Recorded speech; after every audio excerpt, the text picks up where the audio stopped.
Imagine being told you're not good enough. Imagine being born in a place so small and forgotten that the world barely knows it exists. Imagine going to bed hungry, watching your parents struggle to make ends meet, and wondering if life will ever give you a chance. Imagine being a child with nothing but a ball at your feet, yet daring to dream of playing in front of millions. This is not just the story of a footballer.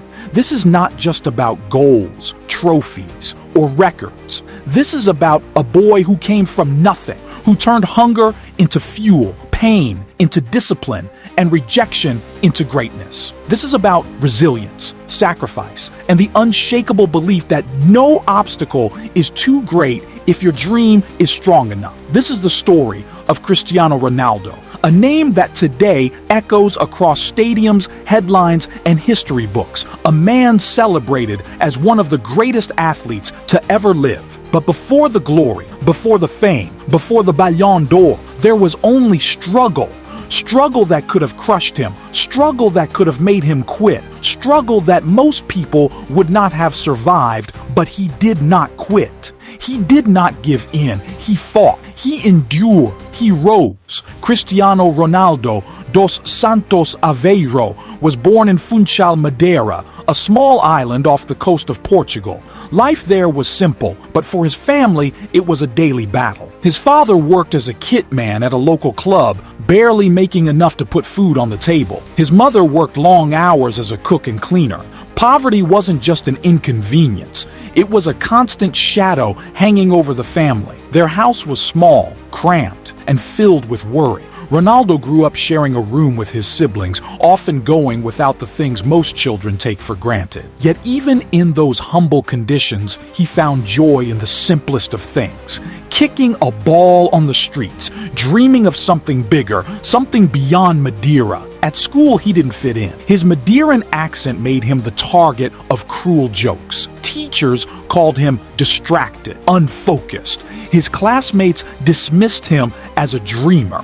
But while others laughed, Ronaldo's dream grew stronger. He didn't want to just play football. He wanted to become the best. At only 12 years old, his parents made an unthinkable sacrifice. They let him leave home alone to travel hundreds of kilometers to Lisbon to join Sporting's football academy. Imagine that, a 12-year-old boy, far from his family, living in a foreign city surrounded by strangers. He cried himself to sleep many nights, homesick and lonely. His mother wasn't there to comfort him. His father wasn't there to encourage him. But inside that loneliness, a fire was being forged. Then came the greatest test of all. At just 15 years old, Ronaldo was diagnosed with a serious heart condition. Doctors told him his heartbeat was too fast, irregular, dangerous. For most boys, it would have meant the end of football, the end of a dream, the end of everything. But Ronaldo refused to accept it. He underwent surgery, risking it all. Weeks later, unbelievably, he was back on the pitch. No fear, no hesitation, just determination. That day, he didn't just survive a health scare.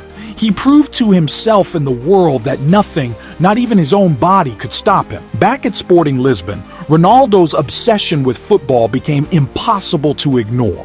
While others trained because they had to, he trained because he couldn't stop. He would be the first to arrive at practice and the last to leave. He ran with weights strapped to his legs to build speed. He practiced free kicks again and again until his feet ached. He trained his body with a discipline that seemed superhuman for his age. But with that obsession came criticism. Teammates mocked him for crying when he lost games. Coaches said he was too skinny, too flashy. They claimed his tricks were unnecessary, his style over the top. He was laughed at, doubted, and underestimated. Yet Ronaldo turned criticism into fuel. Every insult became motivation. Every doubt became proof he needed to silence. He didn't want to just be good. He wanted to be great. He wanted to be undeniable. The turning point came in 2003. Sporting Lisbon played a friendly against Manchester United. On that night, an 18-year-old Cristiano Ronaldo danced past United's defenders with blistering pace and skill. Sir Alex Ferguson, the legendary United manager, was stunned. The Manchester United players returned to England demanding the club sign him immediately. Within weeks, Cristiano Ronaldo was wearing the famous red jersey, but even in England, the doubts followed. He was too young, too weak, too selfish. The English media ridiculed his stepovers. Fans questioned whether he would survive the Premier League's physicality. Ronaldo had every reason to break under the pressure, but instead, he doubled down. While others went home, Ronaldo stayed behind after training. He built his body in the gym. He worked on his finishing, his passing, his stamina. Slowly, the skinny boy from Madeira transformed into a machine. At Manchester United, Cristiano grew from a talented teenager into a superstar. He helped United win Premier League titles, Champions League glory, and his first Ballon d'Or. But even success couldn't satisfy him. He wanted more. He wanted to push the limits of what was humanly possible. Then came the move to Real Madrid in 2009, a world record transfer that shook football. The expectations were immense, the pressure suffocating, but Ronaldo thrived under it. At Madrid, he didn't just succeed. He redefined greatness. Season after season, he scored goals at a rate the world had never seen. He broke record after record, lifting Champions League trophies, winning more Ballon d'Ors, and becoming Real Madrid's all-time top scorer.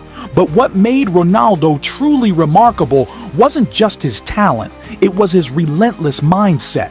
Even when the world called him the greatest, he never stopped working. While others celebrated, he trained. While others slowed down with age, he found new ways to adapt. When critics said he was finished, he came back stronger. His journey didn't end in Madrid.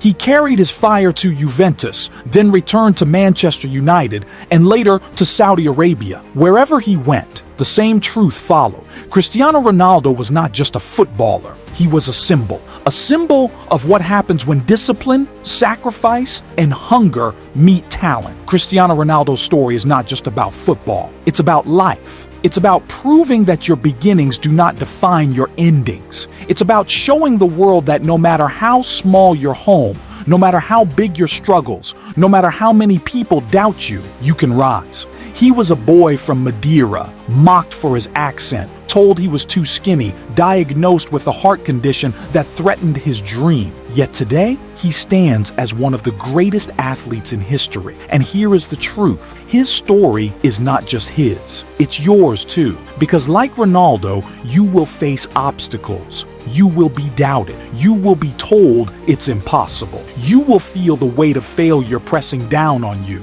But like Ronaldo, you can rise. Like Ronaldo, you can turn struggle into strength. Like Ronaldo, you can turn pain into power. The question is, will you? Cristiano Ronaldo rose from nothing to everything. From poverty to greatness. From a lonely boy in Madeira to a global icon. His life proves one unshakable truth. Struggles do not break champions. They build them. So when life tests you, when it knocks you down, when it whispers you can't, remember Cristiano. Remember the boy who refused to quit. Remember the man who turned every obstacle into fuel. And then keep going, because your struggle is your story. Your struggle is your strength, and your success is waiting. This is Epic Struggle Stories. If you believe in the power of struggle, if you believe in the fight for greatness, subscribe now, because your journey is just beginning.